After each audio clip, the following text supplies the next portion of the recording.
Muy bien, entramos entonces, seguimos en el tema de la autoridad, inerrancia, suficiencia de la escritura y mm, quiero hacer un breve paréntesis para hablar un poco sobre el tema de la alta crítica negativa, la alta crítica negativa. Volviendo a aquel artículo de Henry, no de Matthew, sino de Carl Henry, podemos decir que en el siglo XX, la alta crítica ha tratado de socavar la autoridad de la Biblia como tal.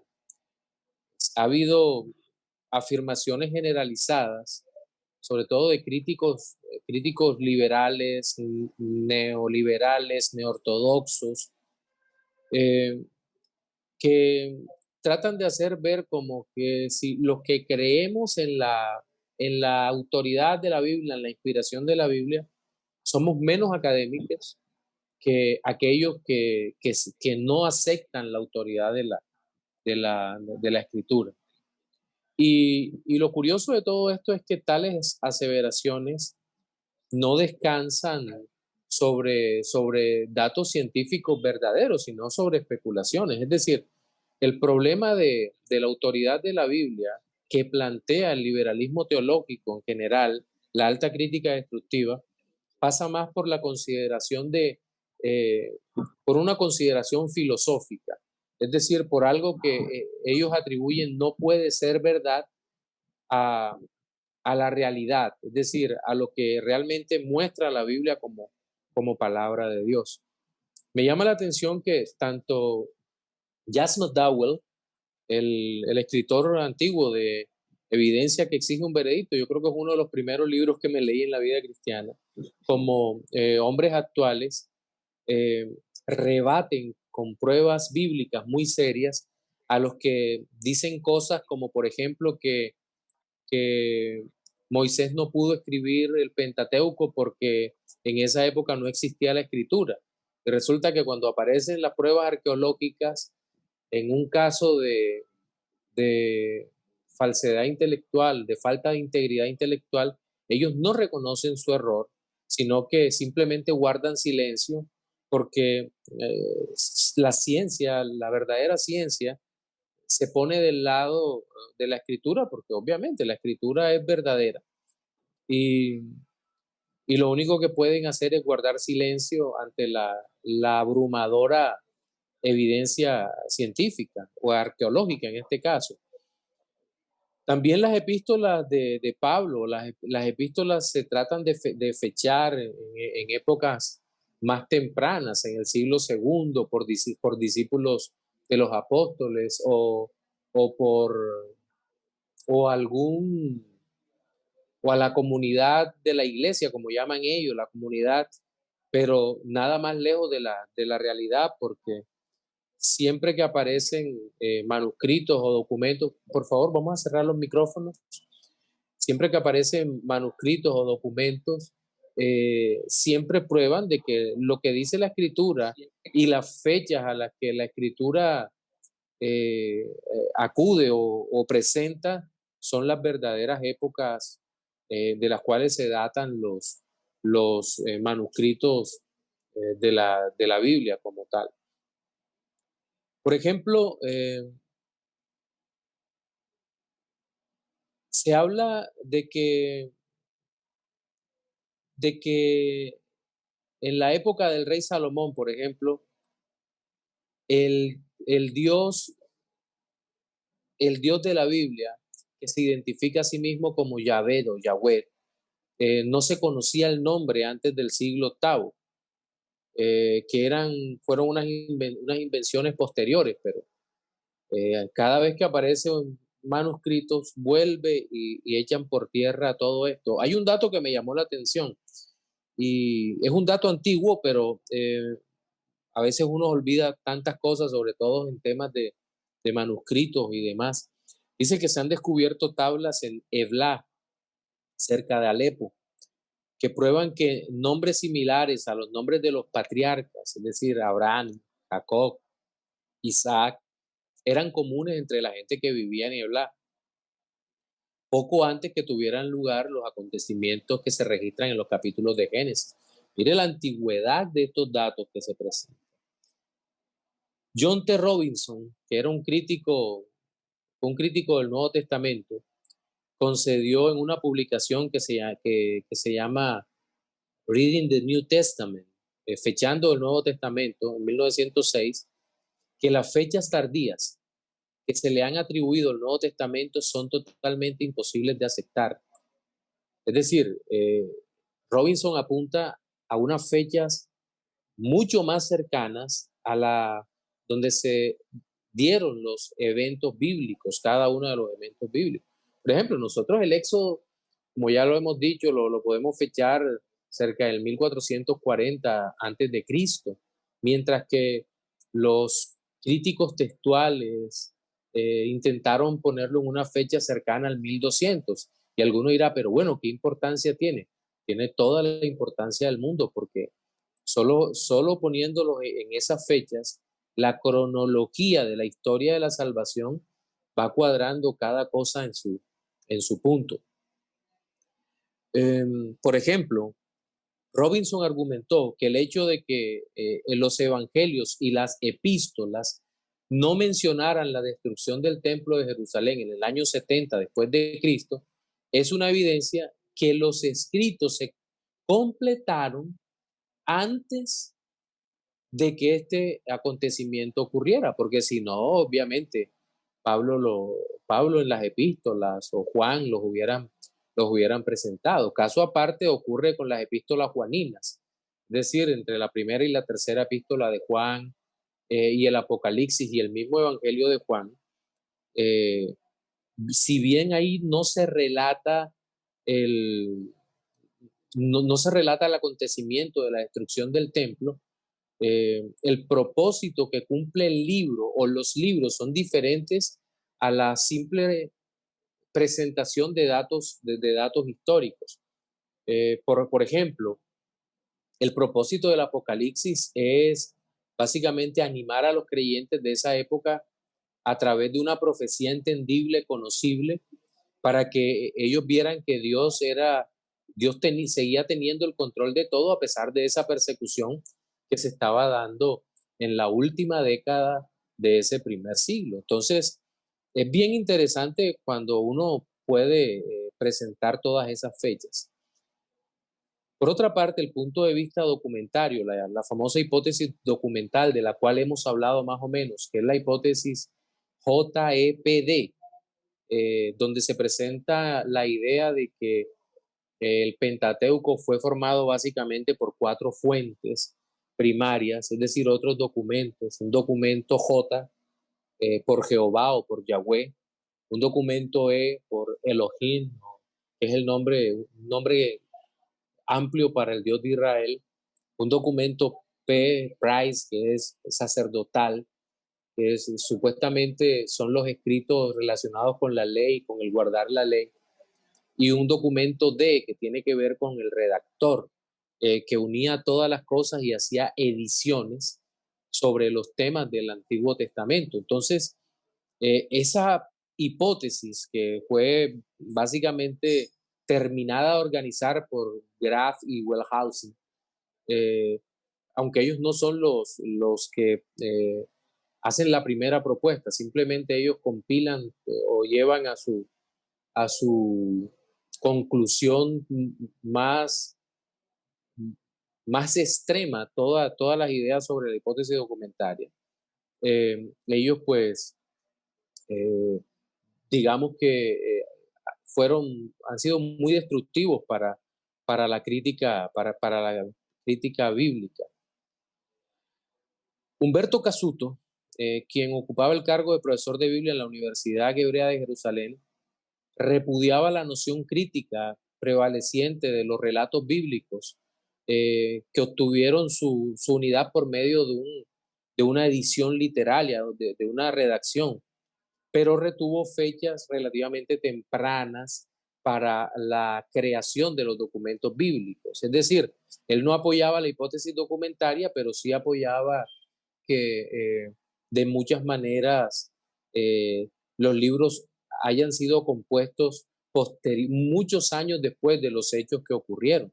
Eso es eso es totalmente pues salido de toda noción, de toda verdad.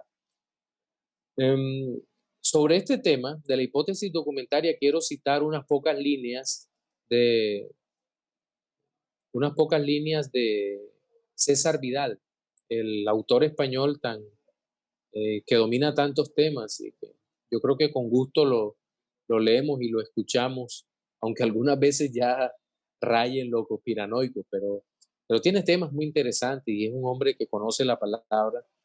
Él habla sobre este tema de la hipótesis documentaria con la siguiente frase. Él dice, la denominada hipótesis documentaria, una teoría decimonónica sobre la autoría del Pentateuco, que desde hace décadas se ha convertido prácticamente en doctrina oficial en los seminarios católicos y en buena parte de los protestantes, naturalmente, a pesar de sus contradicciones y de sus distintas versiones, difícilmente conciliables con los reveses que ha sufrido esta teoría, esta hipótesis, porque no es una teoría, es para que ni siquiera fuera enseñada. Pero nosotros vemos que sigue siendo enseñada y presentada como una realidad en los círculos, entre comillas, académicos, cuando no tienen ninguna base académica, sino más bien una base de escepticismo filosófico. Y esto es realmente preocupante. Bueno, regreso para cerrar esta parte al artículo de Henry, donde él dice que ha habido investigaciones lingüísticas recientes que apoyan el argumento de que las variaciones en el estilo reflejan el ritmo y el tono de las narrativas. Es menos probable que identifiquen a los supuestos redactores. Robert Longacre ha sostenido que la suposición de fuentes documentarias divergentes en la historia del diluvio, por ejemplo, es innecesaria y oscurece mucho de la estructura verdaderamente elegante de la historia. Entonces, los puntos de vista más antiguos que atribuyen la enseñanza de las escrituras no a los originalmente nombrados recipientes de la revelación divina, sino a redactores editoriales posteriores, están cayendo bajo nuevo criticismo. Es decir, todo eso está siendo duramente criticado. Hay unos libros de la colección teológica contemporánea ya más cercanos al final del siglo pasado, el siglo XX, en donde nosotros encontramos prácticamente una destrucción total de todas esas hipótesis de la alta crítica negativa, donde prácticamente no les está quedando nada. Y lo bueno es que estos libros están en español. Por ejemplo, creo que los había citado en una clase, Jesús el Mesías, Jesús bajo sospecha, Revelación y Teología Bíblica.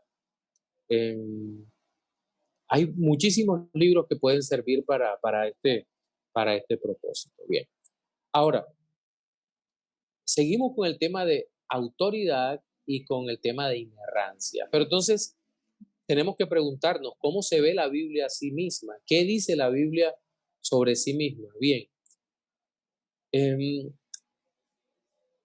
nosotros partimos como cristianos de la presunción de que se puede conocer la voluntad de Dios por medio de verdades válidas. Esa es la presunción central de la autoridad de la Biblia.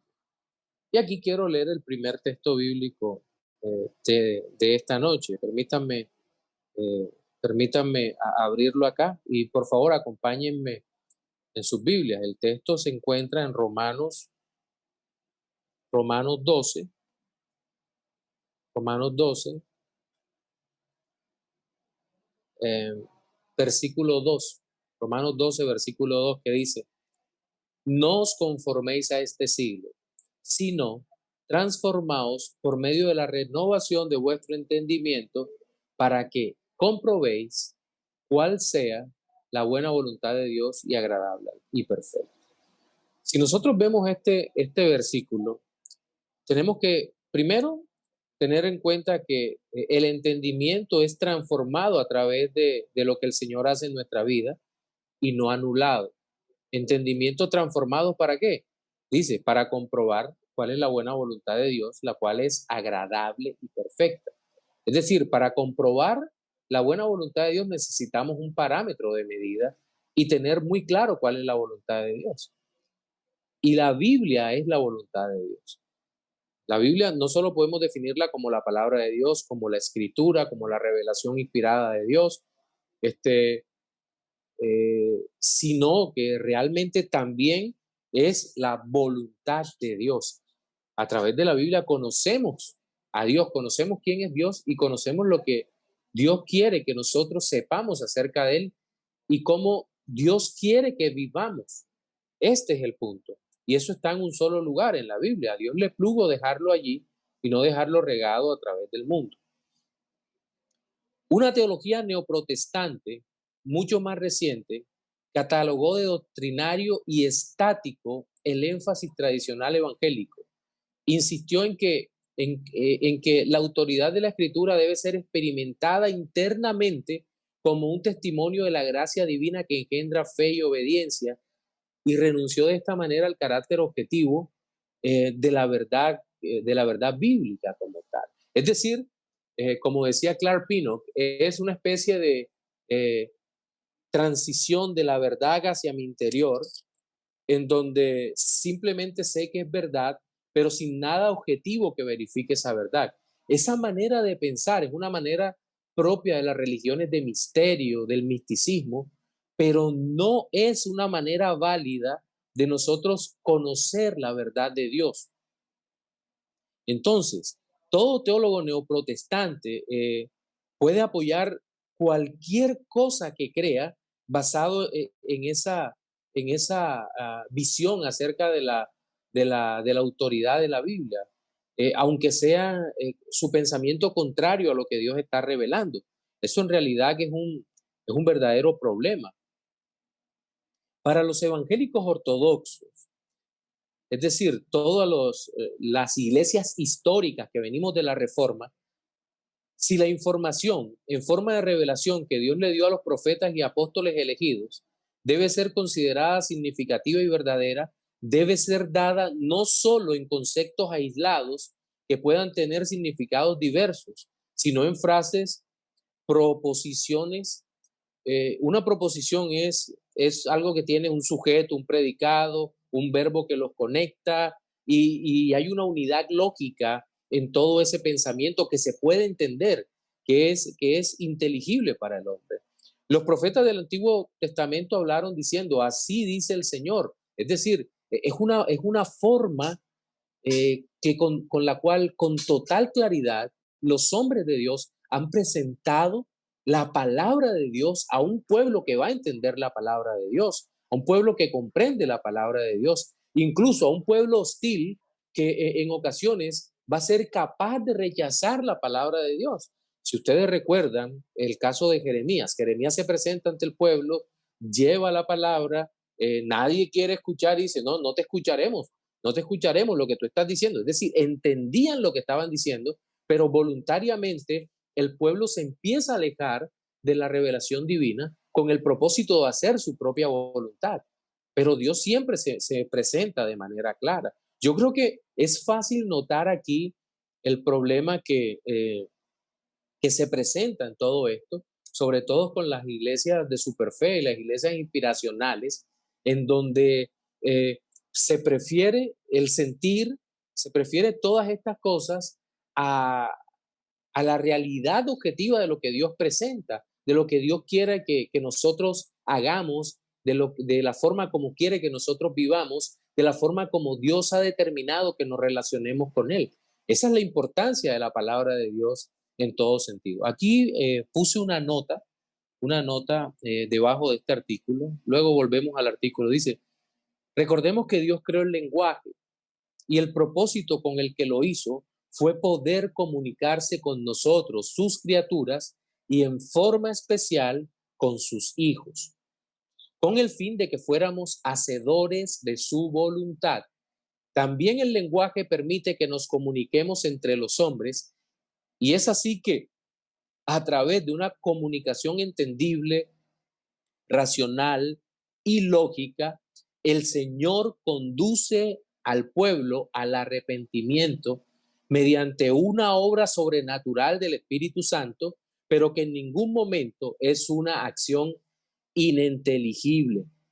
Es decir, no hay ningún conflicto entre el hecho de que la escritura de forma autoritativa, infalible e inerrante nos presente la verdad de manera comprensible a nuestra alma, a nuestra mente, y la obra sobrenatural del Espíritu Santo de Dios. ¿Esto va junto o se cae todo? Esto va junto o se cae todo. La palabra de Dios es revelada es enseñada a nuestra vida, es iluminada a nuestra vida por el poder del Espíritu Santo, pero de una manera que nosotros entendemos. El Señor nos lleva al arrepentimiento. Por eso cuando un predicador se levanta y predica la palabra de Dios, la santa y bendita palabra de Dios, esta predicación debe ser lo más clara posible.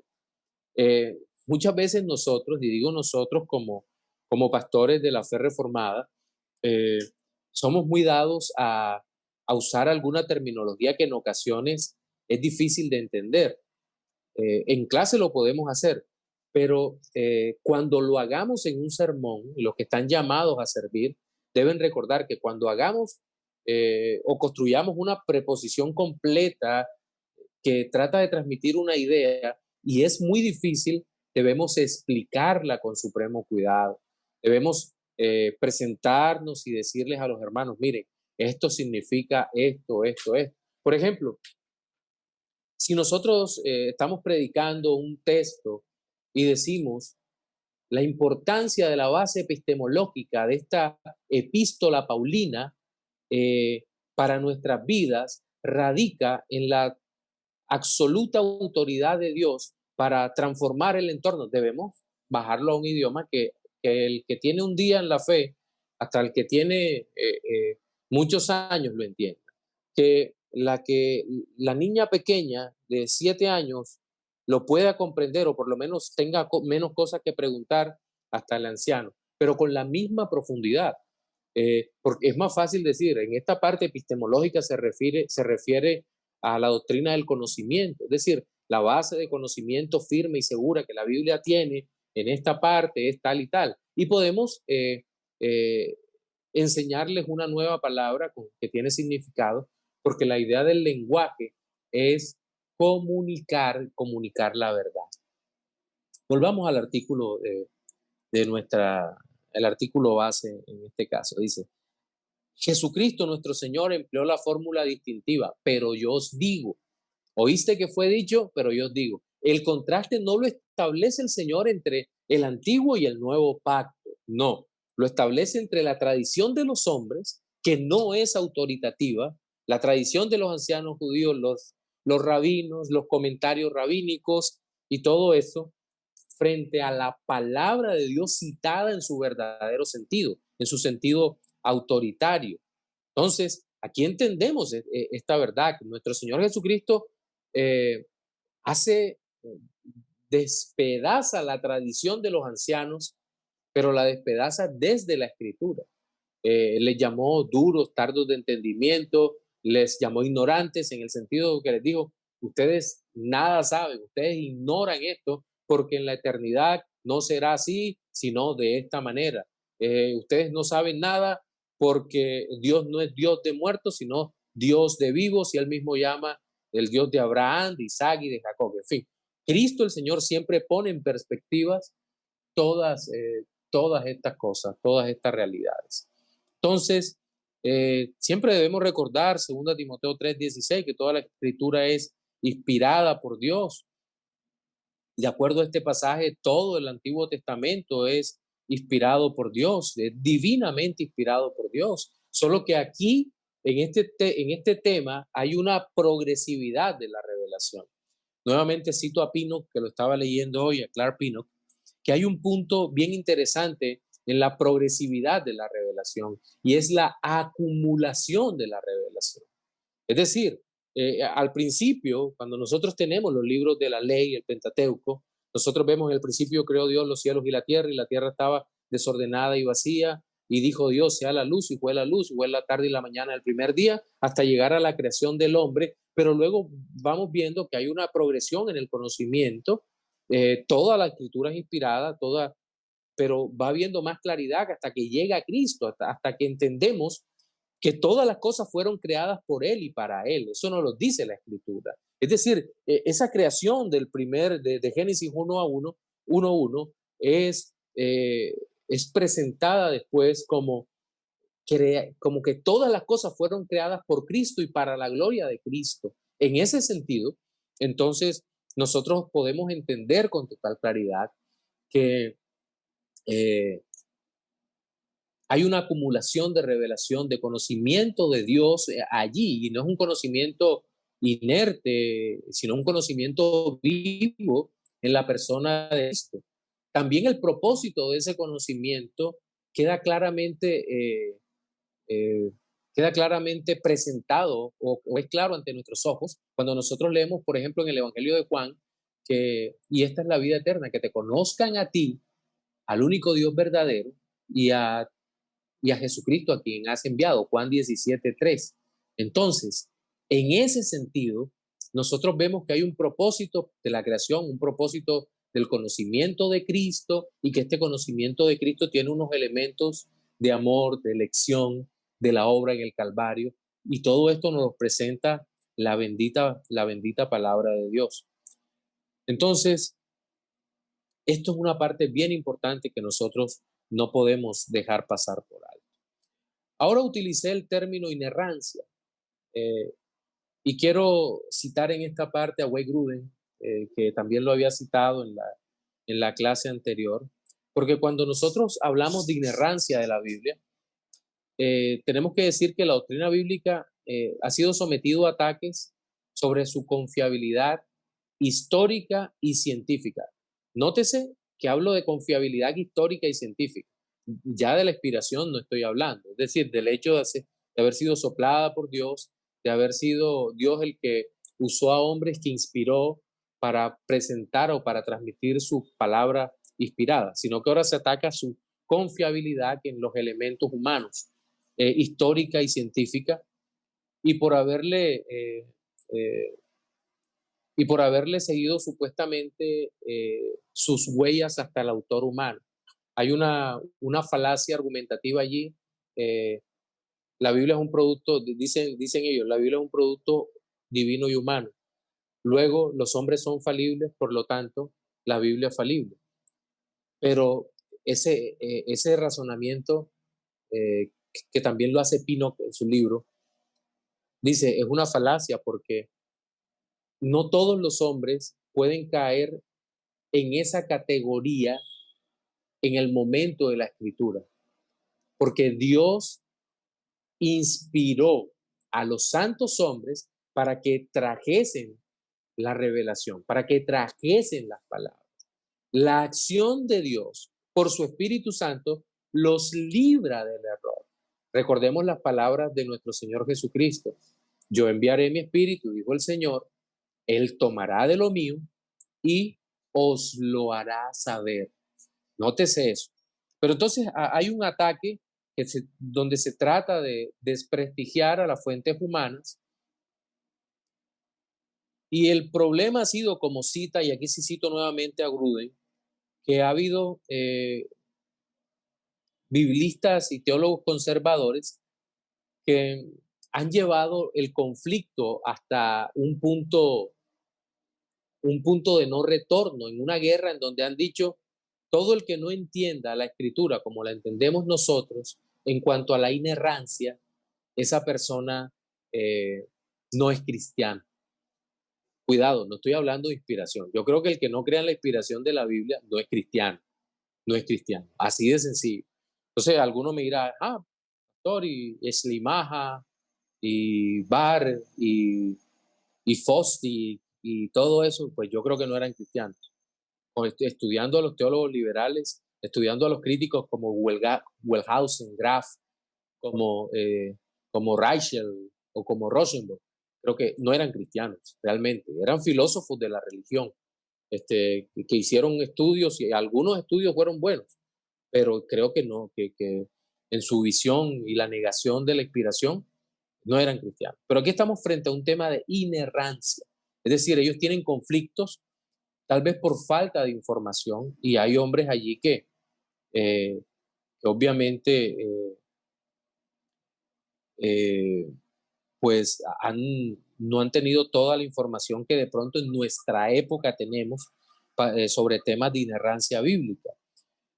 Entonces, ha habido muchas presunciones sobre el tema de la inerrancia, pero sería útil señalar las dos visiones que hay sobre la inerrancia bíblica en este tiempo.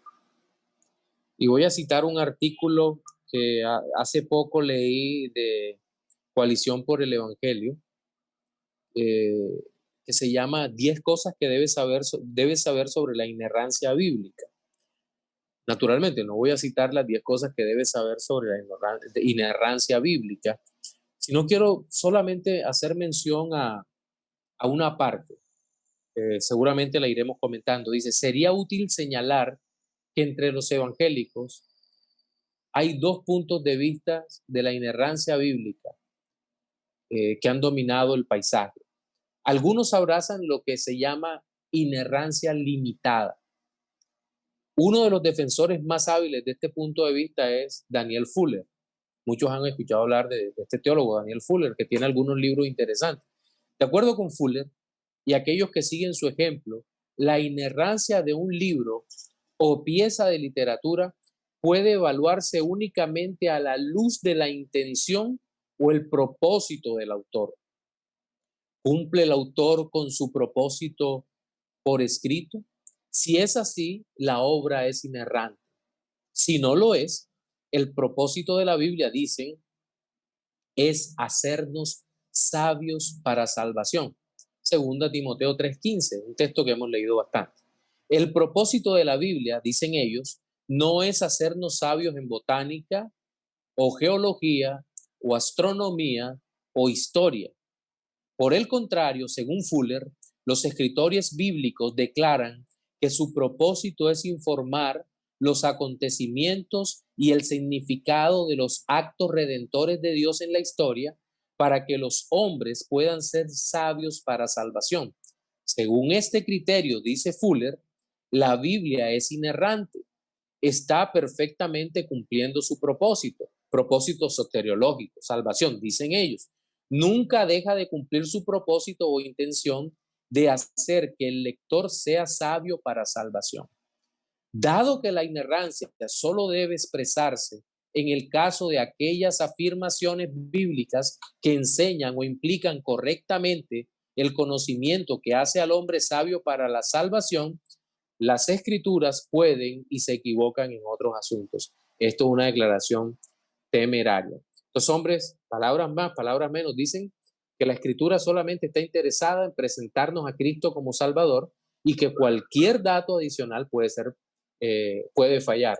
De hecho, hay una postura que leía hace poco sobre el libro de Esther, en donde un autor muy famoso, que no voy a decir ahora quién es, dice que él está convencido que Esther es simplemente una novela de ficción histórica hecha para ajustarse a los datos que se presentan en ese momento particular y para justificar una fiesta judía de importancia trascendental para el pueblo y para la historia de la salvación. Eso es una falacia, obviamente. No estaré de acuerdo, aunque es un teólogo muy reconocido, no puedo estar de acuerdo con él, porque los hechos del libro de Esther o son históricos o no cabrían en la escritura, sobre todo teniendo en cuenta que sobre esos hechos históricos del libro de Esther y de personajes reales como fueron Esther, Mardoqueo, el rey Asuero, que probablemente Jerjes II, y todos estos personajes, Amán y demás, nosotros vemos que en la victoria judía se estructura todo un paso para que el pueblo de Dios pueda mantener su integridad en medio de una sociedad convulsionada, como se puede ver como se podía ver en la narración. Bueno, contrario a la perspectiva anterior, la Biblia no hace distinción entre textos o temas inspirados o no inspirados, ni errantes e inerrantes, ni pone restricción alguna sobre los tipos de temas sobre los que habla con verdad. Por ejemplo, Hechos 24:14, Lucas 24:25, Romanos 1, Romanos, 1 Corintios 10:11. Por lo tanto, dice el autor del artículo, por lo tanto abrazo y quiero argumentar a favor de lo que llamaré la doctrina de la completa inerrancia. Doctrina de la completa inerrancia. Algunos prefieren que se use la palabra infalibilidad, que proviene del latín infalibilitas, que significa la calidad de no engañar ni de ser engañado. Inerrancia proviene del latín inerrantia y simplemente significa libre de error. Nosotros pensamos en la Biblia, debemos pensar en que es un libro divino, inspirado, libre de error. Y las escrituras no afirman nada contrario a los hechos. La escritura realmente es un libro sin errores. Ahora bien, antes de seguir adelante, permítanme leer la Declaración de Chicago. Bueno, no la voy a leer toda, porque son 4 páginas. Declaración de infalibilidad de las Escrituras, la Declaración de Chicago de 1978, firmada entre otros por R.C. Sproul, John MacArthur y otros grandes teólogos del siglo pasado, aún vigentes en este tiempo. Voy a leer algunos apartes antes de darle espacios a ustedes.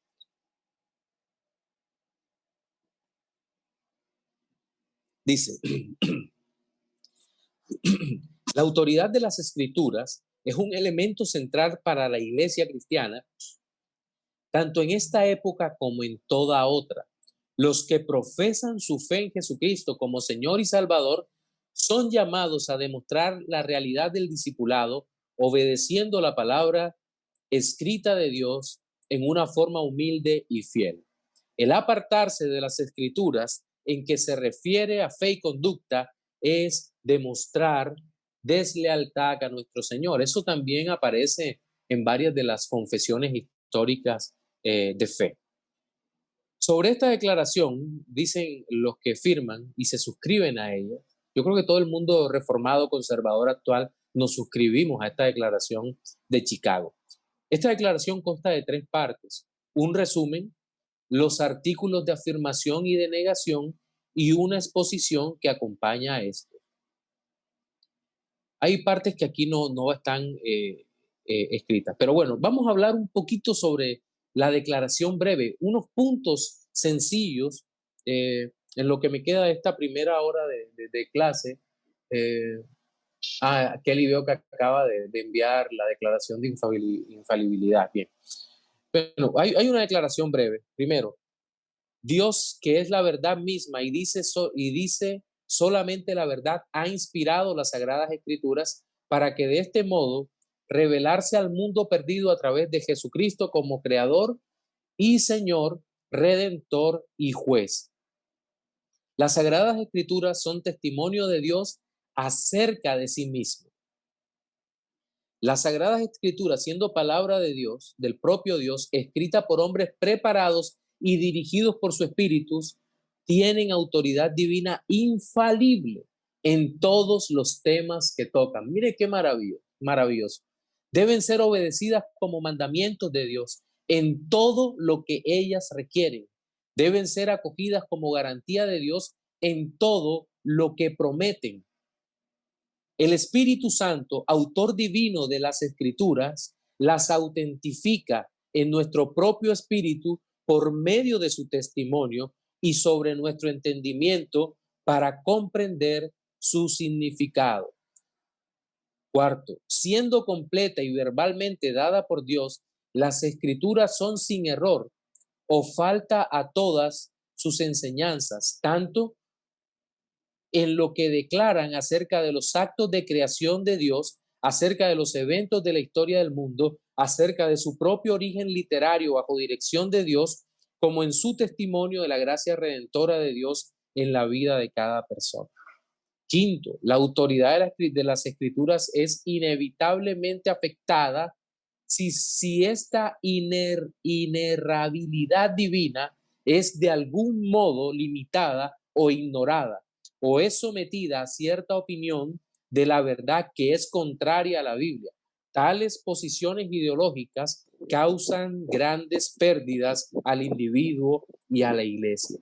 Si se cae la inerrabilidad de la escritura, se cae la autoridad de la escritura y por lo tanto la Biblia no es inspirada, porque Dios no puede mentir y Dios no puede mentir en ningún tema, no solo en los temas relacionados con la salvación, sino en temas relacionados con...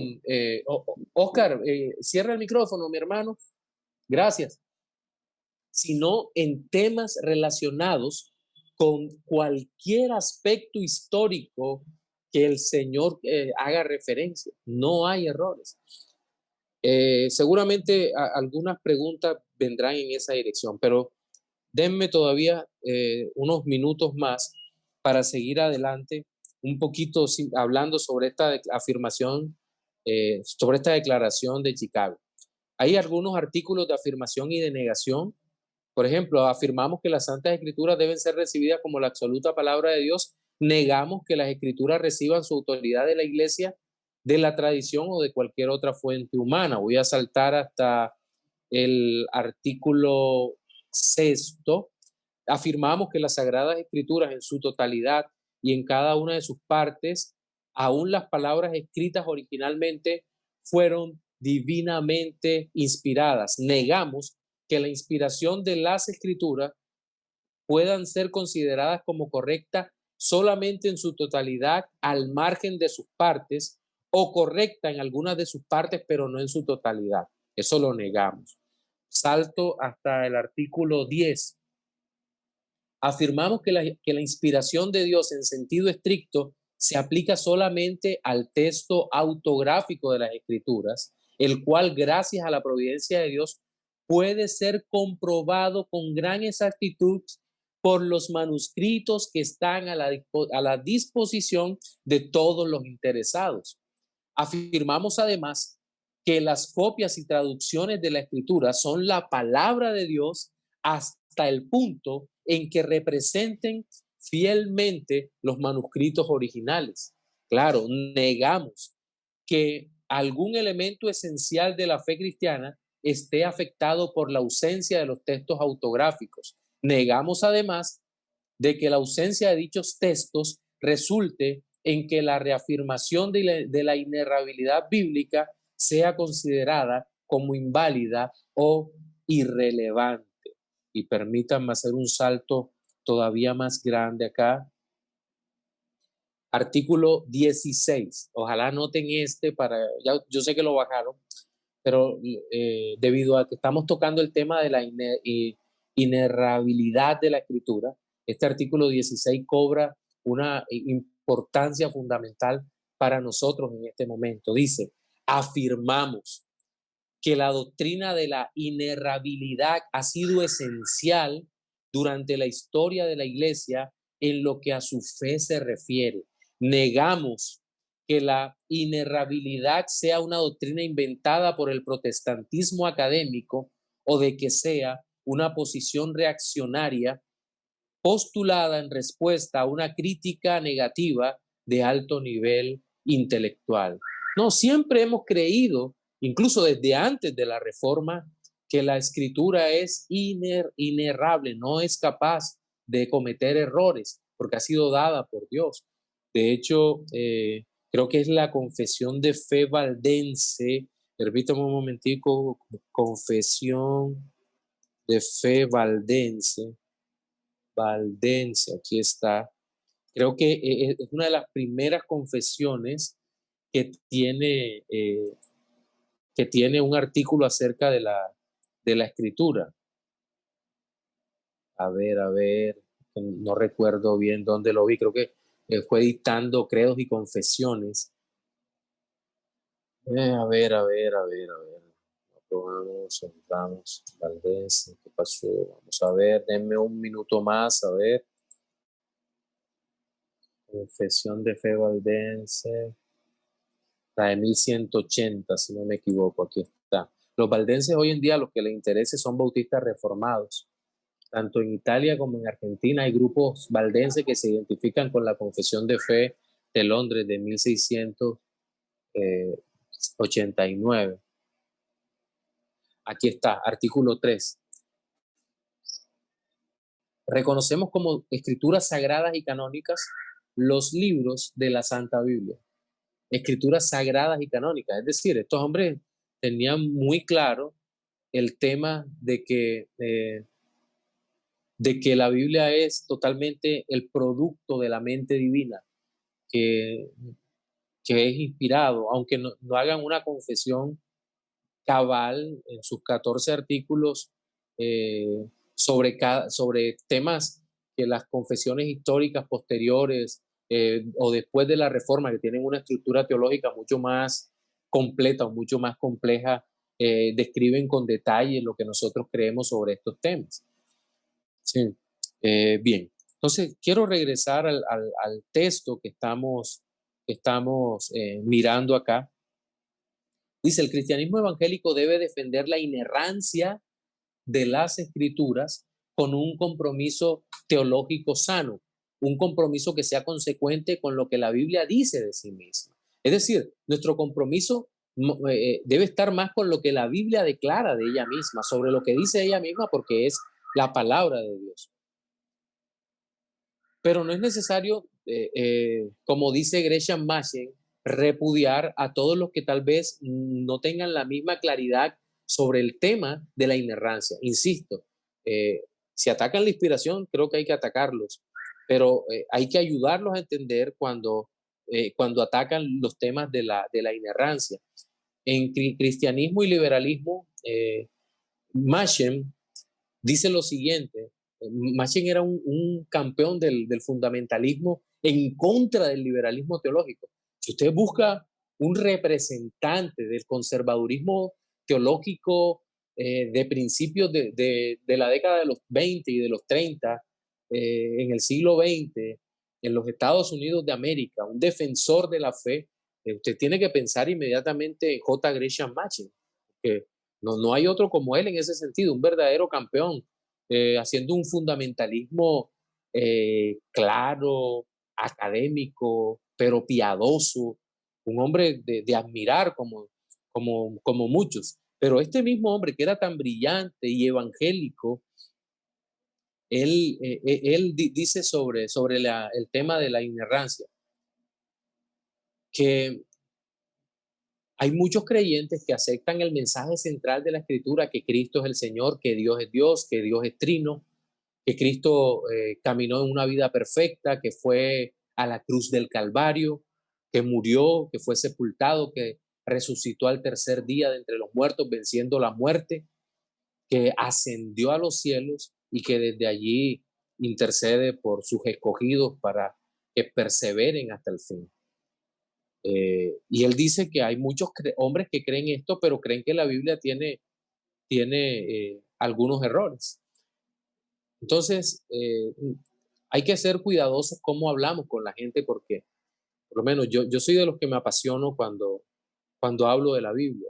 Ajá, es un tema que desde que empecé en la fe reformada, la Biblia empezó para mí a ser un tema fundamental, sobre todo por lo que hemos tratado: autoridad, inspiración, inerrancia, infalibilidad, suficiencia. Eh, y se vuelve una verdadera pasión hacer una defensa de la fe. Pero hoy en día trato de ver el pensamiento que, como muchos se han visto afectados por una visión, eh, por algo de liberalismo que se ha metido en su pensamiento, sobre todo que ha sido un liberalismo impulsado desde las mismas iglesias evangélicas. Es decir, un poco valor a la Biblia. Aquí no me refiero a una negación teórica de la escritura, sino a una negación práctica de la escritura. Porque muchos están viendo que la Biblia dice X asunto sobre profecía y vienen los pastores y lo interpretan de otra manera. Por ejemplo, es un caso que he citado muchísimas veces cuando se habla, por ejemplo, de la parábola del sembrador. Entonces se dice que el resultado de la siembra del sembrador es dinero o bendiciones materiales al 30, al 60 o al 100 por uno. Y uno dice, pero en acá, si eso no, la Biblia no está hablando de eso. La Biblia, el mismo Señor Jesucristo interpreta la Biblia, ahí se cierra todo el sentido hermenéutico que vaya en otra dirección. El Señor Jesucristo mismo dice, hombre, esto es el resultado en el corazón del que para fe. Hay unos que en este terreno se produce un fruto abundante en gozo, paz, amor, justicia, benignidad, que muy poco o nada tiene que ver justamente con, eh, con el dinero, con cosas materiales. Como bien, el mismo Machin nunca vaciló en su convicción de que toda la Biblia se debe considerar el centro de autoridad. Él estaba convencido de la inerrancia y que esto evita la inestabilidad al exponer la doctrina, al exponer la moralidad autoritativa, eh, y que esto en últimas termina solucionando muchos de los problemas que hoy en día los teólogos liberales no pueden solucionar. El tema del valor absoluto de la moralidad bíblica. Por eso hoy en día vemos a tanto teólogo liberal abriendo paso al feminismo. Y no solo es ahora en el último tiempo, de los últimos 10 años, que este feminismo enfermizo ha llenado las iglesias y ha llenado la sociedad con los reclamos absurdos esto de poder matar a los hijos en el vientre o, o poder marchar las mujeres semidesnudas por la calle, en fin, sino un feminismo que fue admitido desde la década de los 60 en el siglo pasado.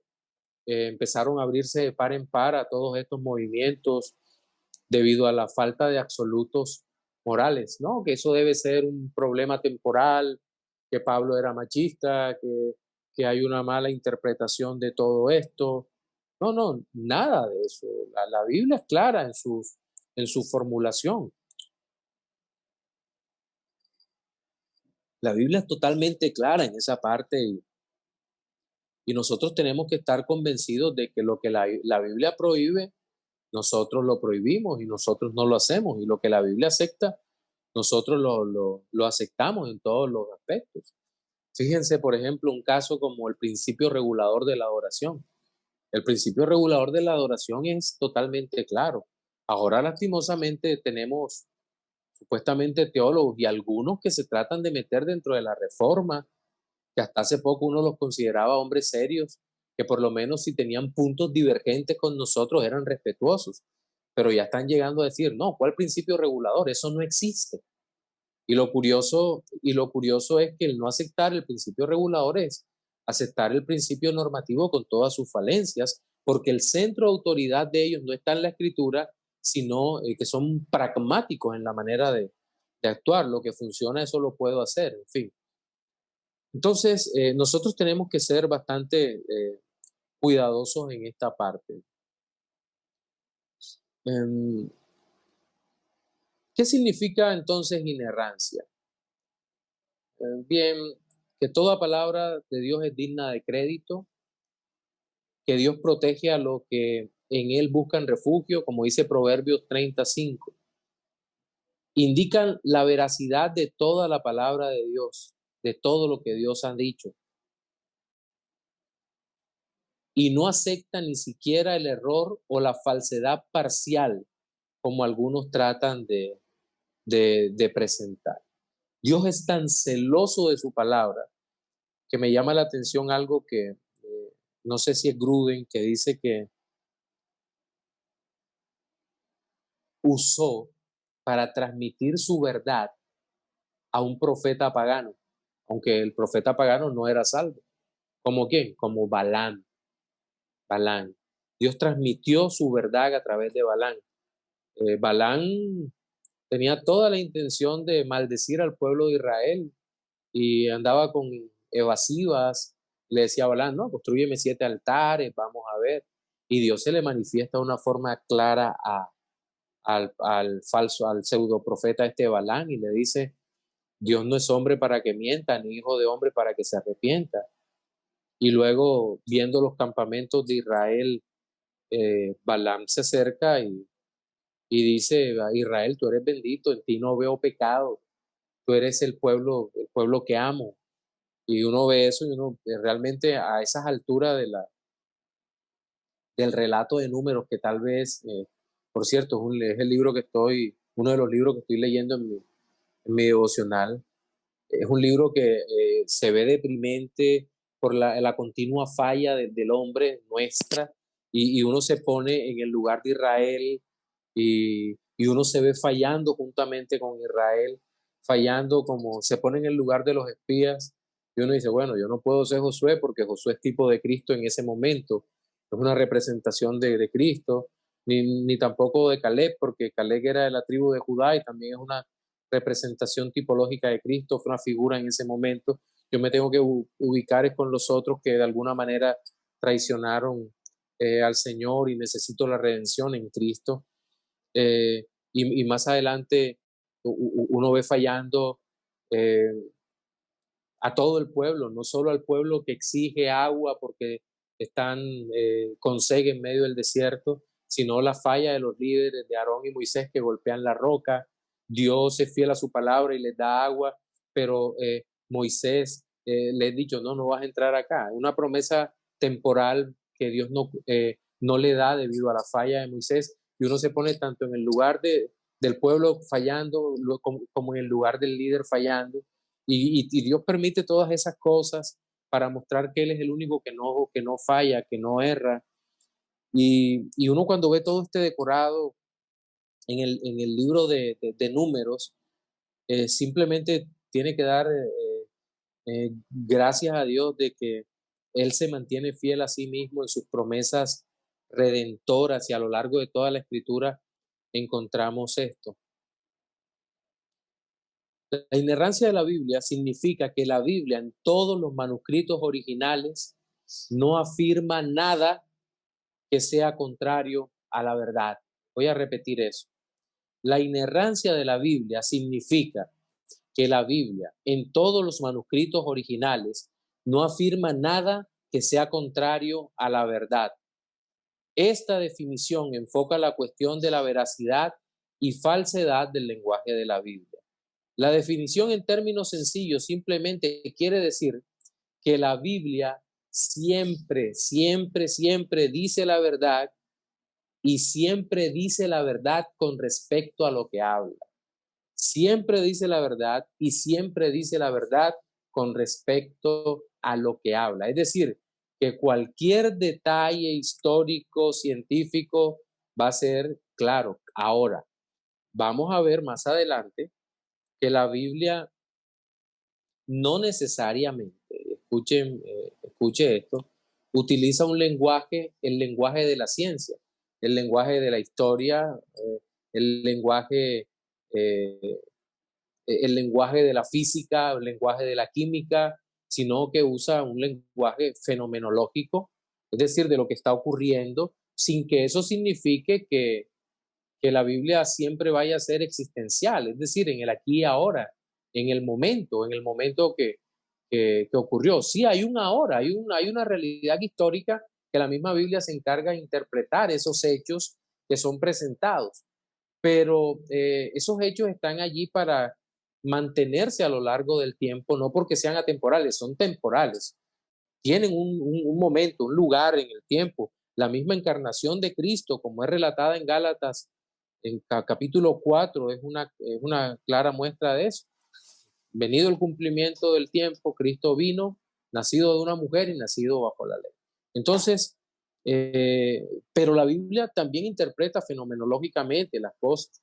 El día de la muerte de nuestro Señor Jesucristo, ese viernes, dice que el cielo se oscureció. Ahí no dice que las nubes taparon, no, usa un lenguaje descriptivo, como hablaríamos nosotros cuando hay un temporal y se aproxima una lluvia fuerte. De, así lo decimos, así cantamos, como cantaba el cantante argentino Gris Manzano, de repente el día se hizo gris. Así son cosas como esta que nosotros debemos considerar. Así, por eso Josué dijo al sol detente en Gabaón, porque está expresando su lenguaje en términos, eh, en términos cotidianos, ¿cierto? Bien, entonces hay algunos puntos que tratar acá. Por ejemplo, la Biblia puede ser inerrante, como dice Wayne Gruden, y con todo hablar en el lenguaje ordinario del que habla todos los días. Y esto es especialmente cierto en lo que hablábamos ahora. Descripciones científicas, históricas, de hechos, de eventos. La Biblia dice que el sol se levanta, no dice que la tierra gira sobre sí misma para poner un lado al sol, no, no es necesario hacer eso porque el lenguaje que nosotros todos lo entendemos así. Hasta como dice Arcy Sproul en Cómo estudiar e interpretar la Biblia, Sproul dice que hasta los que anuncian el tiempo dice el sol saldrá a las 6 de la mañana y tú dices, el sol no sale, la tierra gira, pero nosotros entendemos ese lenguaje y es el lenguaje que nosotros decimos. Aquí en la costa particularmente, cuando queremos salir a veces a cierta hora y el sol todavía está muy fuerte, nosotros podemos decir, por ejemplo, cuando el sol se meta o cuando el sol baje, nosotros saldremos. Y nosotros ni siquiera podemos ponernos a considerar el tipo de figura del lenguaje que estamos usando, porque si el sol se acercara a la Tierra, si el sol bajara, nos quemaríamos más. Pero en nuestra mente entendemos que es cuando el sol se vaya ocultando, cuando se vaya metiendo, nosotros pues podemos salir para que no nos quememos tanto como nosotros pensamos. Es decir, hay un lenguaje común. Ahora, en la Biblia, por ejemplo, esa cotidianidad del mensaje se aplica en casos como cuando hay cálculos de números, ¿cierto? No, dice Gruden, por ejemplo, que se reportaron 8.000 hombres que murieron. Pudo haber 7.599 o 7.999, u 8.001, u 8.020, u 8.200. No sabemos, o tal vez había 9.000, pero el escritor bíblico no se va a detener a contar uno por uno. Tampoco se podían tomar literalmente cosas como uno de vosotros hará huir a 100 y otro hará huir a 1.000. No es que literalmente iban a huir 100 o iban a huir 1.000, sino que ante la presencia del Señor sus enemigos iban a huir aunque fueran mayor número. Pero es una manera poética en la cual se puede expresar lo que la Biblia dice, pero ahí no hay ningún error. El que trate de encontrar errores en esa forma poética de hablar o en esa forma común de hablar, simplemente está hilando demasiado delgado para tratar de imponer sus puntos de vista en contra de la inerrancia de la escritura. La Biblia puede ser inerrante y con todo incluir citas libres o aproximadas. Este es uno de los mayores de las mayores críticas que continuamente nosotros recibimos eh, en contra de la inerrancia de la Biblia. Dice, pero mira, es que eh, no citó exactamente, Pablo no citó exactamente al Antiguo Testamento, entre comillas, o el Señor Jesucristo no citó exactamente el Antiguo Testamento en esta parte porque tal y tal cosa. Y tú dices, bueno, pero es que aquí ocurre algo. Las citas libres en ese momento de la historia podían ser aproximadas. No había ningún problema con eso. Simplemente se traía la idea del Antiguo Testamento y se plasmaba en el Nuevo. Era una cita libre de aquello. ¿Por qué? Recordemos que la razón fundamental en nuestro tiempo para hacer las citas completas, yo creo que es más un tema editorial y es más un tema de derechos de autor muchas veces y de honestidad intelectual actual hoy. Eh, Hay predicadores que dicen que dice, alguien dijo, para no citar, simplemente dicen, alguien dijo. Y de hecho, en, en algunos de mis escritos que están puestos en internet, abajo pongo, este texto puede ser usado libremente, incluso si no cita al autor, porque uno entiende que uno da de gracia lo que de gracia recibe. Naturalmente, habrá textos que no, en los cuales no haremos eso, no por razones económicas ni nada por el estilo, sino ya por cuestiones de ministerio e iglesia como tal. Pero bueno, sí, siguiendo adelante, las citas que el Señor hace o que los apóstoles hacen son unas citas que son tomadas, pero que no necesariamente tienen que ser exactas. De hecho, algunos liberales llegaron a decir que tales o cuales citas no estaban fuera de contexto.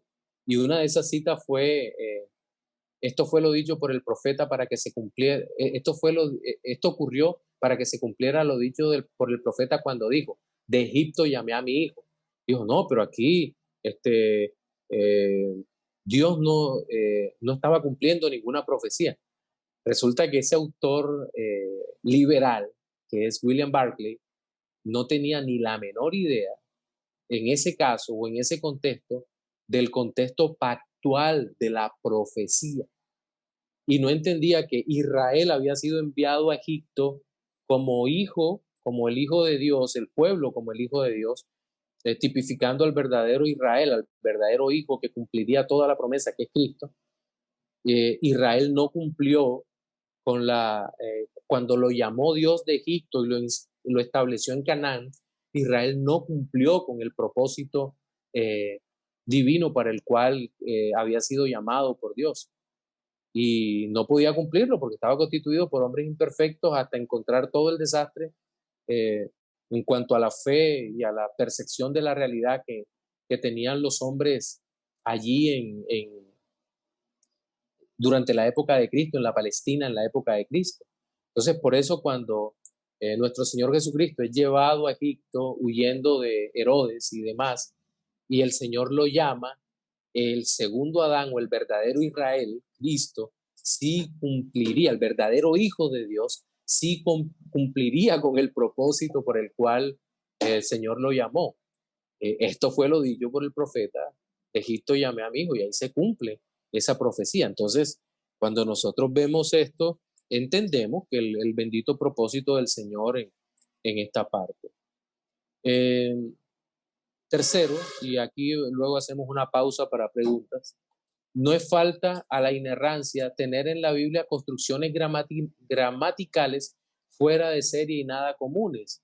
El lenguaje de la Biblia en algunos casos es elegante y excelente en el estilo. Eso no se percibe casi en español porque las ediciones son muy buenas y demás. Solamente los expertos en idiomas se dan cuenta del estilo, del mejor estilo de uno que de otro libro o del estilo más bonito. Nosotros solamente nos damos cuenta de esto cuando leemos libros como Isaías, donde hay profecía envuelta en poesía, donde hay elementos poéticos que exaltan en los salmos o en el libro de Job, eh, y los comparamos, por ejemplo, con libros como Ageo o Sofonías. Ahí se alcanza a ver algo que algunos autores eran más rudos que otros, eran menos estilizados en el idioma. Realmente, Isaías era un profeta que profetizaba en la corte, mientras que de Joel o Ageo no lo hacían ahí. Había diferentes tipos de educación en ese sentido. Entonces, algunas veces cuando se presentan declaraciones gramaticales que son rudas, eh, que son distintas, mm, eso en nada destruye la inerrancia de las escrituras, sino que por el contrario, nosotros vemos que hay distintos estilos. Alguna vez me acuerdo que hubo una discusión entre dos biblistas sobre el estilo del griego de la primera carta del apóstol Pedro con el de la segunda carta. Al parecer, el griego de la primera carta es mucho más elevado, mucho más estilizado que el de la segunda. Pero evidentemente, en la primera carta, al parecer, interviene Silas o algún otro en la escritura, o Sóstenes, si no me equivoco, disculpen, y verifico para que el dato quede totalmente grabado. Eh, Vamos a ver acá.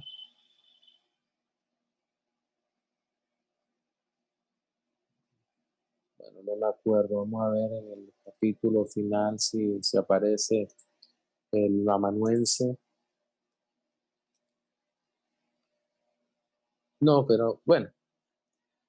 El tema es que en la segunda de las cartas, el griego al parecer es menos, menos fluido, en fin.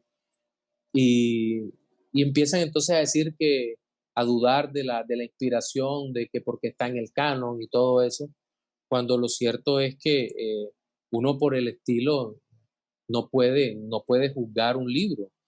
De hecho, muchas veces se atacaron epístolas paulinas porque dijeron, no, es que no tiene el mismo estilo de la otra, pero yo no sé si a los que les gusta escribir sabrán que uno muchas veces está escribiendo y con el paso de los años va cambiando el estilo, va cambiando.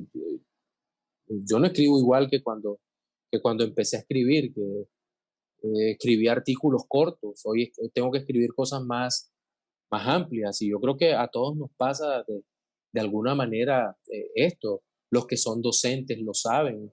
Uno no escribe con la misma destreza antes que ahora. Ha leído más libros, se esfuerza más en cuidar la gramática. Al principio uno sobreadjetiva todo, luego ya va siendo más cuidadoso de no parecer un diccionario de sinónimos y antónimos, sino de expresar ideas con mayor claridad, ideas que van fluyendo. Y es lo que ocurre en los escritos de los autores inspirados como tal. Bien, luego pasaremos al tema de algunos retos, pero ahora quiero dar lugar a que mis hermanos hagan preguntas. Así que adelante, los que tengan preguntas que quieran intervenir. Yo te veo ahí, mi hermano, abre el micrófono. Por favor, los que vayan a preguntar, abran la cámara también. Yo, mi hermano, un abrazo. Vale, pastor. Buenas noches a todos. Dos preguntitas nada más, pastor. Primera, como para recapitular, ir fijando pues, o precisando ideas. Me disculpan aquí que tenía el tapabocas hace rato. La teología liberal o los liberales, cuando ellos pues en lo que pues, señalan que usted ha explicado sobre el Pentateuco como que no es de la autoría de Moisés, están descartando, se podría decir que descartan la inerrancia, sería una pregunta, de la Biblia es una pregunta. La segunda pregunta que le formulo es, ¿la Biblia contiene una apología de su inerrancia? Sí, serían las dos preguntas. Ok, bueno, vamos por partes, mi hermano. Yo creo que, en definitiva, espérate que se fue la imagen acá, un segundito ya. A ver, ya regresamos. Bien, eh, yo creo que cuando el liberalismo teológico hace un ataque tan descarado contra la escritura, ataca la inspiración y en consecuencia ataca todo lo demás. Tú puedes atacar la inerrancia sin atacar la inspiración, pero no puedes atacar la inspiración sin atacar la inerrancia. Ese es el punto. En segundo lugar, en definitiva, la Biblia creo que sí hace una defensa de su propia inerrancia. varias veces hay declaraciones como la suma de tu palabra es verdad. ¿Te acuerdas de ese salmo? Tu palabra es verdad. La suma de tu palabra es verdad. Es decir, se refiere a todos los temas que toca que toca la escritura. O, y no solamente a lo relacionado con la salvación. Todo, absolutamente todos los temas que tocan la escritura son verdad.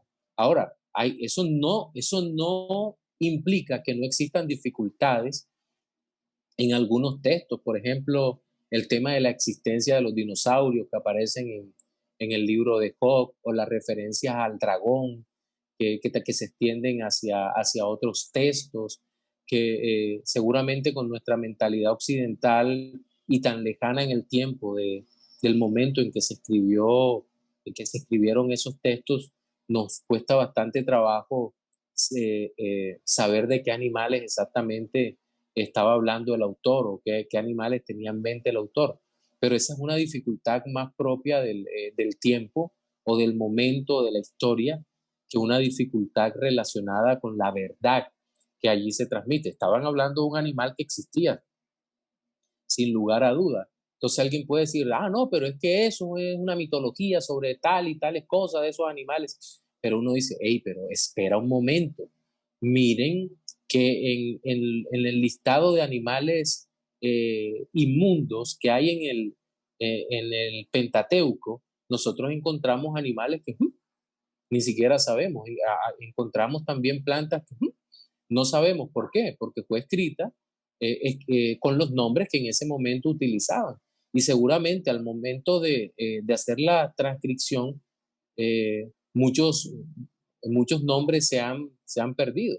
A mí me llamaba la atención que leyendo libros de cocina, eh, uno encuentra, por ejemplo, y se le agrega sésamo, ¿y eso qué es? Y después te das cuenta que es ajonjolí.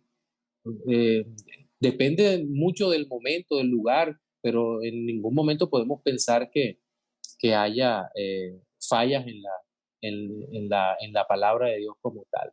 Y la Biblia se defiende contra todo eso. Cielo y tierra pasarán, pero mis palabras no pasarán. Sécase la hierba, marchítase la flor, pero la palabra de Dios permanezca para siempre. Hay textos y textos que hablan sobre, que hace apologética de la Biblia misma. Dios no dejó nada al azar.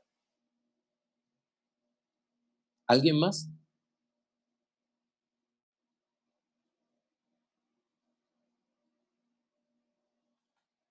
¿Alguien más?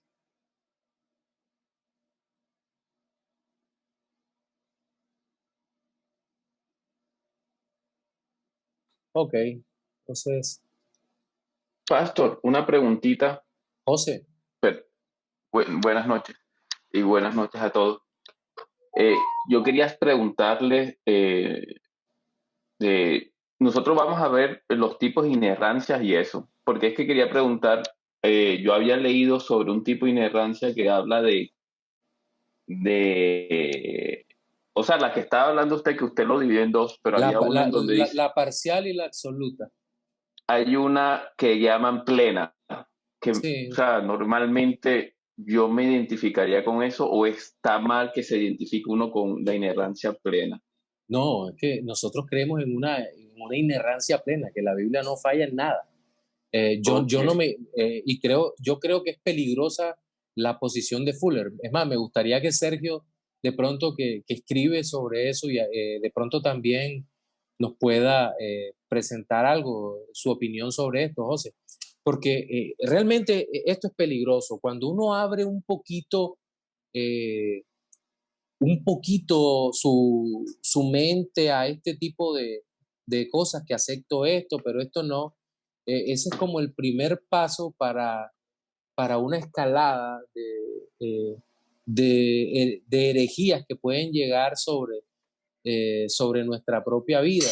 Acepto una cosa y después acepto otra. Creo que es algo parecido a lo que nos pasó a los que venimos de contextos pentecostales, con, eh, con aceptamos una pequeña cosa, aceptamos otra pequeña cosa, cuando nos dimos cuenta ya dejamos a la Biblia sin autoridad.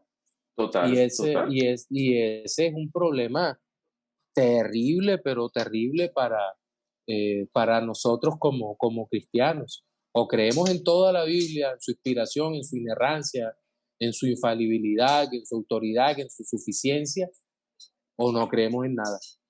Y es lo que yo Amén. creo. Yo creo Y una pregunta, Pastor, que yo no sé cómo definir eso, y bueno, quisiera que me aclararan esa parte. Normalmente de los contextos que uno viene, a veces, bueno, es mi percepción, usted me corrige, a veces como para acomodar una doctrina, darle un ejemplo sobre usted sabe que creo que en Proverbio hay alguien que dice, ya al final, no sé en qué capítulo es, no me des mucho porque podría apartar de ti, Gracias, ¿no? y no me des poco porque puedo pecar Porque, robando o hacer ah, cosas deshonestas para... eh, normalmente la teología normal, o sea, liberal, pone en tela de juicio o sea, dice que eso no es para, o sea, lo toman como si fueran unas palabras humanas, pero no podríamos decir que eso viene o sea, no es que Dios nos está enseñando, oye, nunca pidas mucho ni pidas poco, sino lo necesario. ¿Me entiende lo que le quiero decir? ajá. O sea, ellos lo que dicen es, bueno, acá no está hablando, esto no es inspiración, esto no es Dios hablando, sino una persona que está insana escribiendo algo. Entonces, ahí es donde yo digo, ¿cómo sé yo qué coger y qué no coger? O sea, por ejemplo, los amigos de Job. Hay un amigo de Job que dice, no, tú estás así porque estás en pecado. Y comienza a hablarle y en ese punto yo veo que, por ejemplo, eh, ese texto, ese capítulo donde un amigo de Job habla y acusa de más a Job, pero lo que él dice sobre que Dios prospera al que no peca y esto, sí es algo veraz. Sí me va a entender lo que le quiero decir. Perfecto, perfecto. Y bueno, permíteme aquí y luego le doy la palabra a Sergio, que también quiero opinar algo en esta misma línea de pensamiento. El tema con los amigos de Job, del pecado de los amigos de Job, se complica muchísimo debido a que ellos dicen muchas verdades en medio de la conversación con Job. ¿Cuál es el problema? El problema está en que ellos le están aplicando absolutos sobre situaciones pecaminosas a un hombre justo. Es decir, Okay. ese es el grave problema. ¿Por qué lo sabemos? Porque al final de todo el libro, lo que el Señor le dice a Job es, le dice a ellos, que Job ore por ustedes, que Job ore por ustedes y yo recibiré la oración. ¿Por qué? Porque aunque ellos estuvieran diciendo verdades, muchas de ellas eran verdades, eso no se aplicaba a Job. Era como, por ejemplo, yo acusar a un hermano de robo siendo que no ha sido ladrón. Tú te robaste esto, y por eso vas a ser condenado porque todo ladrón es condenado. Mira el pensamiento. La última preposición es totalmente verdad. O vamos a plantearla en términos lógicos. Todos los ladrones son condenados por Dios.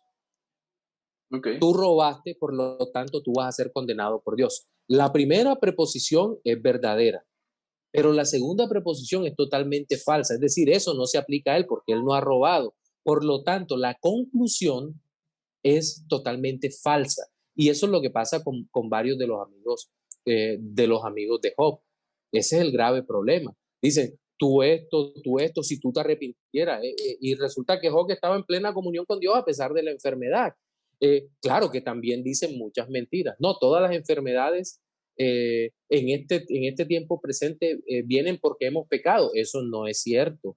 Todas las enfermedades vienen porque pecamos en Adán, pero no todas las enfermedades vienen en este tiempo porque nosotros pecamos. Entonces, en ese momento es donde se complica el asunto de la interpretación bíblica si no tenemos en cuenta todo el contexto.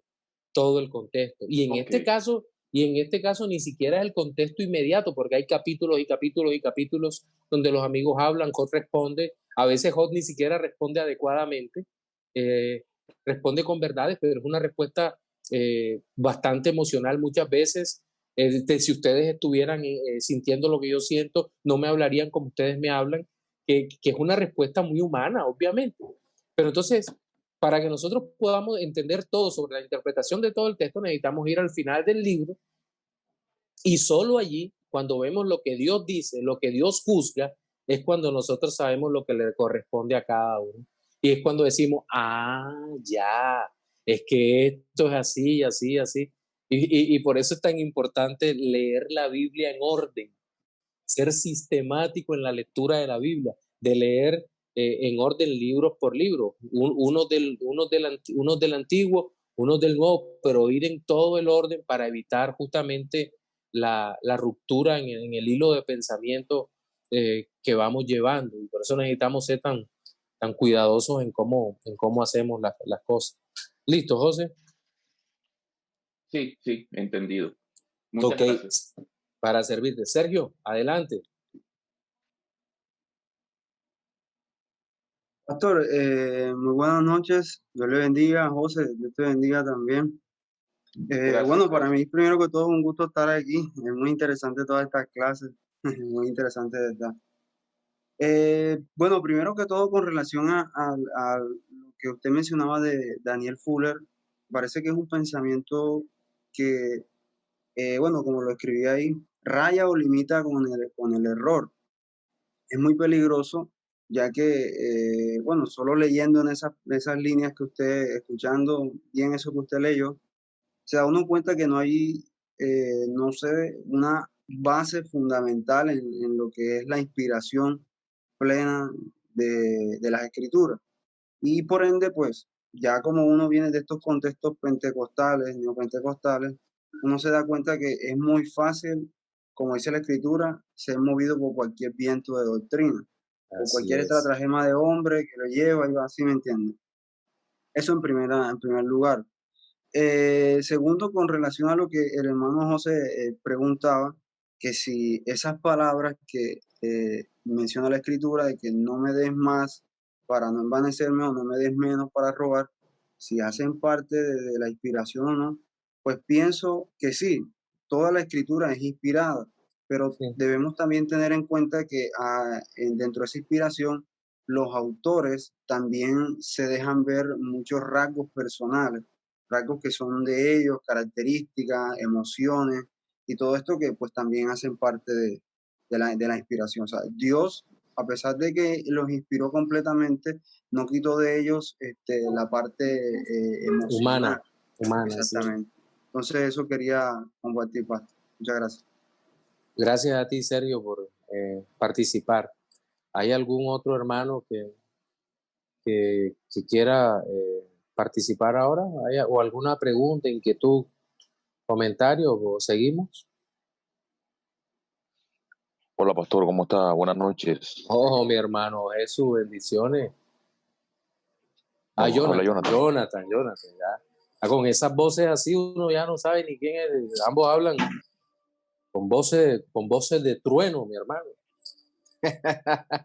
Pastor, O sea, hay un libro que se llama El ocaso de los incrédulos, de ajá, ¿de Roger quién? Dixon. Ajá, Roger Dixon. En el libro hay una parte que habla sobre la crítica textual. Lo que pasa es que usted habla sobre la crítica textual, sobre la alta crítica negativa, pero hay un comentario de un tipo ahí que se llama Floyd Hamilton. Él escribe un libro que se llama Las bases de la fe cristiana. Dice sobre la crítica textual, perdón, sobre la alta crítica, él dice lo siguiente. Esto lo encontré porque me llamó la atención, ya que de pronto ajá, la postura es que de pronto muchos se refieren a la alta crítica como negativa, pero mira, él dice lo siguiente. La alta crítica tiene por lo general una mala connotación para el que cree en la historicidad de la Biblia, pero el nombre puede referirse a diferencias críticas de la Biblia, así como ataques vertidos contra ella. El nombre se utiliza principalmente en contraste a baja crítica, que es la crítica del texto mismo de la Biblia con el fin de establecer cuál fue el texto que fue redactado por los escritores originales. La alta crítica es el estudio de los documentos con vistas a dilucidar cuál es su edad, carácter, paternidad, fuentes, naturaleza simple o compuesta y valor histórico. O sea, yo lo que estoy viendo es que este hombre no ve a la alta crítica como negativa, sino que la ve diferente. Entonces quería solamente hacer ese comentario para ver usted qué piensa sobre eso, sobre aquellos que piensan que la alta crítica no es negativa, no Ok. sé, o la usan de manera positiva, no sé. Eh, Desde que apareció en escena la alta crítica ya estructurada como tal, desde el siglo XIX hasta el presente, siempre ha sido negativa. Por eso la llamamos alta crítica negativa. Y la alta crítica siempre va a tener esa connotación. De hecho, creo que el único beneficio que ha tenido la cristiandad es el reto que ha lanzado la alta crítica, porque digamos que como ellos se especializan más en el texto como tal, eh, nos ha tocado a los cristianos hacer una defensa, una apologética clara del texto bíblico como tal. Nos ha tocado aprender griego, nos ha tocado aprender exégesis, hermenéutica, nos ha tocado aprender historia, nos ha tocado leer un poco sobre los resultados de la arqueología, nos ha tocado hacer una defensa racional, lógica, eh, y romper con algunos paradigmas de ellos, como el que los académicos pensamos así y los ignorantes piensan así. No, sino que hemos estudiado los textos de ellos, nos ha tocado hacerle una crítica a los textos de ellos y demostrar que son más ideales filosóficos que realidades bíblicas, las exposiciones que ellos hacen sobre sobre la crítica del texto mismo. Entonces, la alta crítica siempre ha sido negativa, siempre.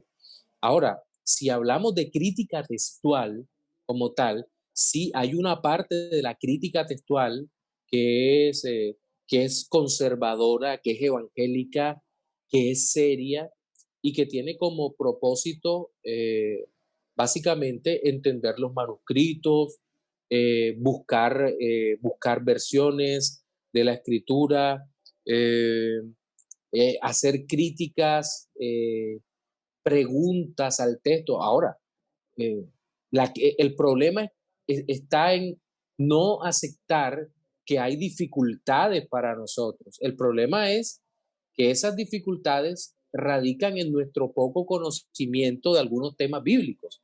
Ese es el principal tema. Pero los cristianos debemos ser honestos en cosas que no entendemos o en aparentes contradicciones que solo son resueltas cuando vemos la Biblia como un todo. Por ejemplo, el caso de la justificación por la fe en el libro de Romanos con las obras que aparecen en la epístola de Santiago. ¿Cómo resolvemos eso? Solo cuando entendemos que Romanos está hablando de la justificación, eh, de la justificación por la fe en Jesucristo, que es se me va la palabra, hombre. Forense, que es la justificación forense, que es una justificación legal que el mismo Dios hace en virtud de la obra de Cristo, mientras que en la epístola de Santiago lo que se está hablando es tal vez la tercera connotación de la justificación por fe, que tiene que ver con la vindicación o la demostración de la fe como tal. Demuéstrame tu fe, mientras que el otro es, somos justificados solo por la fe en Jesucristo. Esa es la gran diferencia entre uno y otro. Entonces, cuando se originan ese tipo de aparentes contradicciones, que por lo menos en el libro que escribe Santiago Espuén, en compañía de otro autor que no recuerdo, que se llama Diccionario de aparentes contradicciones de la Biblia y de dificultades y aparentes contradicciones de la Biblia, es un texto maravilloso, fantástico, en donde se van aclarando una por una estas situaciones, pero realmente no se puede acudir únicamente al estudio del texto, sino que hay que hacer un estudio teológico serio. Entonces, creo que la crítica textual es conservadora, ha crecido en esa dirección, mientras que la alta crítica textual negativa se estancó en los presupuestos básicos de que ellos han formulado desde el inicio desde la aparición de esta falsa ciencia.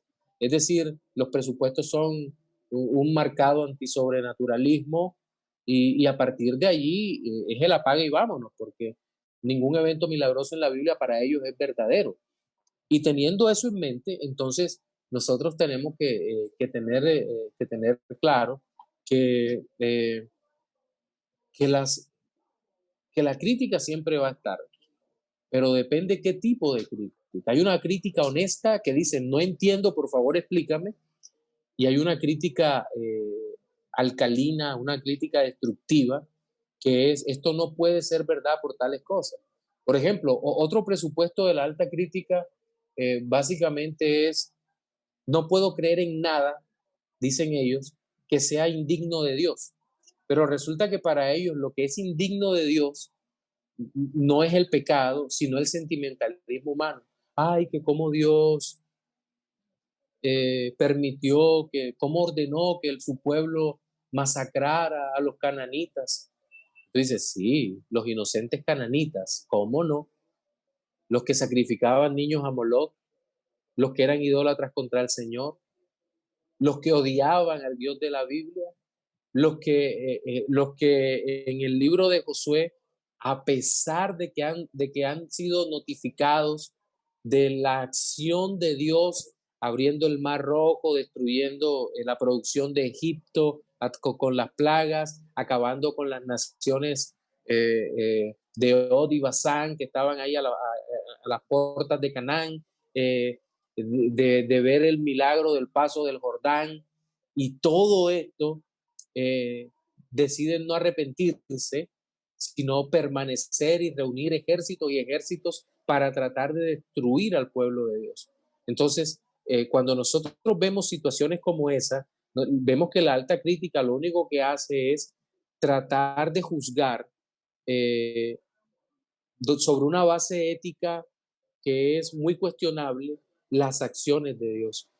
Y yo digo, si nosotros mirásemos siquiera el siglo pasado, 2 guerras mundiales en donde participamos creyentes, digo participamos porque hablo de la civilización occidental, 2 terribles guerras mundiales donde se aprobaron masacres, se intentó la destrucción de pueblos, se cambió la geopolítica mundial básicamente como quisieron en ese momento, y donde si no se participaba por parte, por ejemplo, de la nación norteamericana y de la nación inglesa en la Segunda Guerra Mundial, era inminente la destrucción de los ideales sobre los cuales, o de las verdades, o de los valores sobre los que se levantó la civilización occidental. Entonces, la alta crítica tiene ese problema, siempre juzga con un sentimentalismo terrible, son demasiado pacifistas, y los cristianos evidentemente no podemos ser pacifistas en un mundo en guerra y en un reino en guerra. Entonces, son muchísimas cosas que nosotros tenemos que considerar en este momento, mi hermano Jonathan. No sé si quedó claro.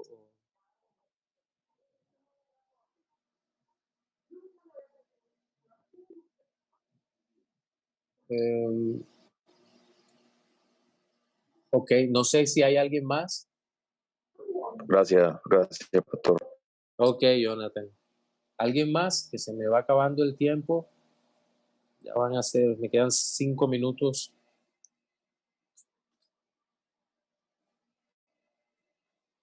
Eso, mi hermano, adelante. Sí, pastor, quería aprovechar para hacer una pregunta. Bueno, más que una pregunta, me diera su comentario. Bueno, con la inspiración plenaria verbal, Ajá. sobre el punto que hace la crítica liberal es a las traducciones. A las Ajá. traducciones. Ya, el punto es a las traducciones. Ahora, a las traducciones se le aplica la inspiración plenaria verbal, y si de pronto los títulos que aparecen en las traducciones entrarían en esa inspiración plenaria y verbal. Esa es una. 2, yo creo que es un desafío aún más cuando uno estudia las escrituras.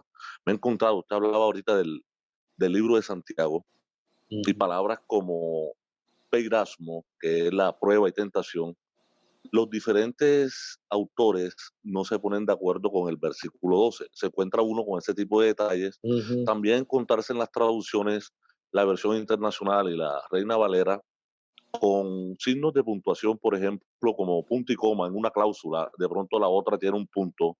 Y uno se Ujú. pregunta, ustedes dirán, bueno, ¿y esto en qué sí? Hay cositas que sí les va cambiando el sentido.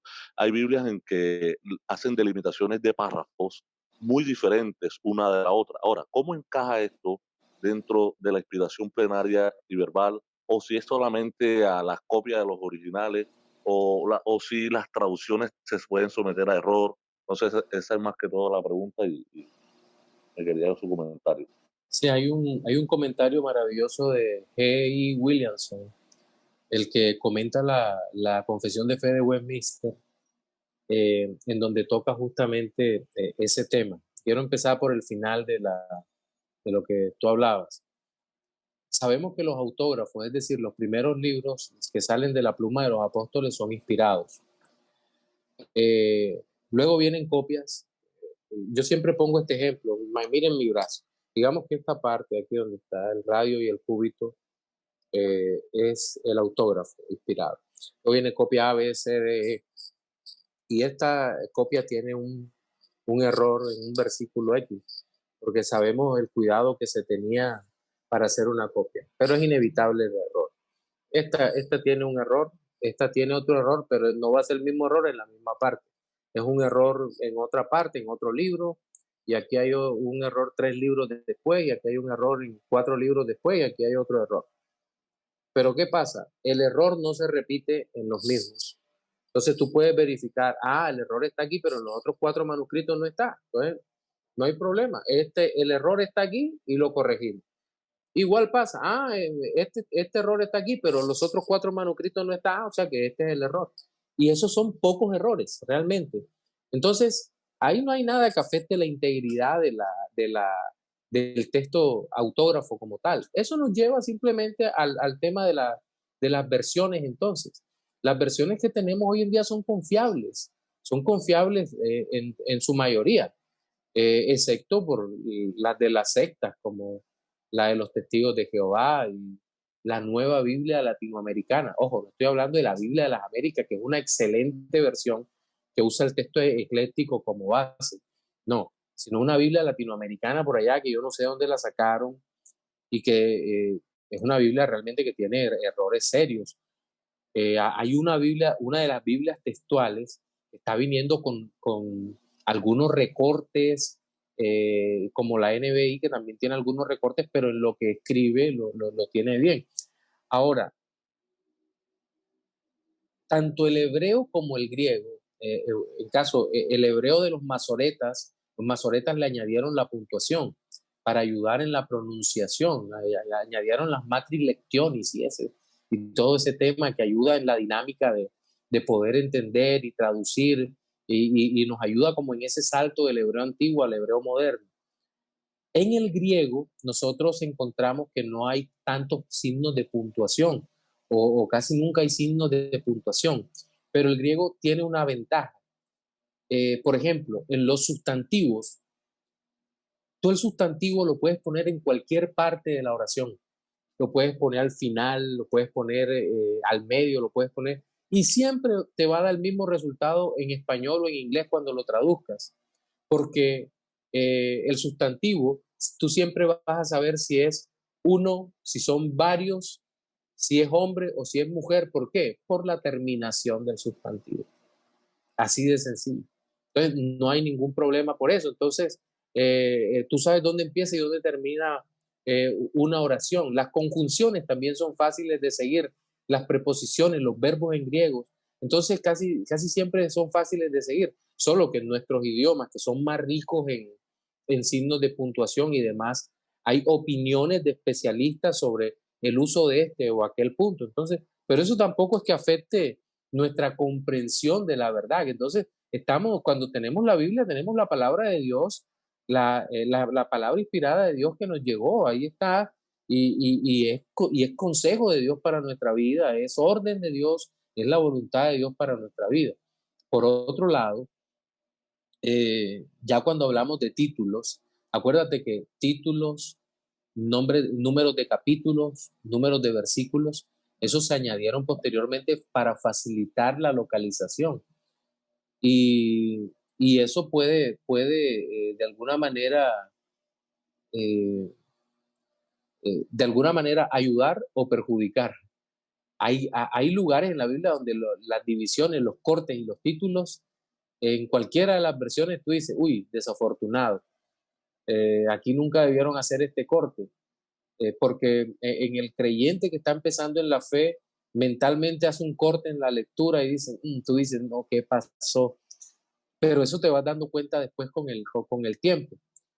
Pero siempre debemos pensar en términos de unidad de la Biblia, unidad de la doctrina, unidad de la verdad. Sí, eso debemos tenerlo siempre en mente. No sé si algo más se me queda, Jesús. No, exacto, es importante, yo lo preguntaba por el concepto de inerrancia total y plenaria. Entonces, cuando toman la traducción, no, que todo, si no hay errores, entonces, ¿por qué este título? ¿Por qué esta separación? ¿Por qué esto? No sé, para aclarar eso. Pero muchas gracias, doctor. Ok. Bueno, hay tiempo para una pregunta más. Por favor, quiero que estudien el tema de la infalibilidad que se va a desprender de estas dos realidades. Y creo que les va a quedar muy fácil leer sobre la suficiencia de las escrituras. Nos vemos Dios mediante